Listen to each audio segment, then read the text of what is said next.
Let's talk about backup. I mentioned even back in 2007, everybody had some form of backup, and you've heard of things like, external hard drives, USB drives, or backup with tape. All of these things are great, but there are limitations.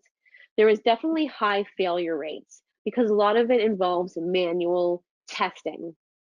I had just spoke with one of my partners who had a customer at a construction firm. And it was a pretty large construction firm in the northeastern United States, and they didn't have an IT consultant. What they had instead was just backups that they did themselves. And one of the sales rep that lived closest to the office, every Friday was responsible for going in, collecting all the tape backup, and bringing it home with him, and then returning it back on Monday. So the chances of him actually testing it was probably not very high. It was very, very manual. So you can imagine that if in case of a disaster, whether it's a cyber attack or a natural disaster, if you needed to get your data back up and running, it would be very slow because you'd have to collect all this tape.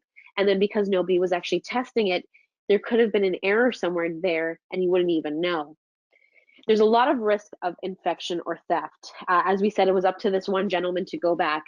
But what if some type of emergency happened, or maybe he was sick that day, or maybe he just forgot, or maybe he left it in his car and his car was broken into. There were so many ways that this could have gone terribly wrong, and that's really the limitations of traditional backup.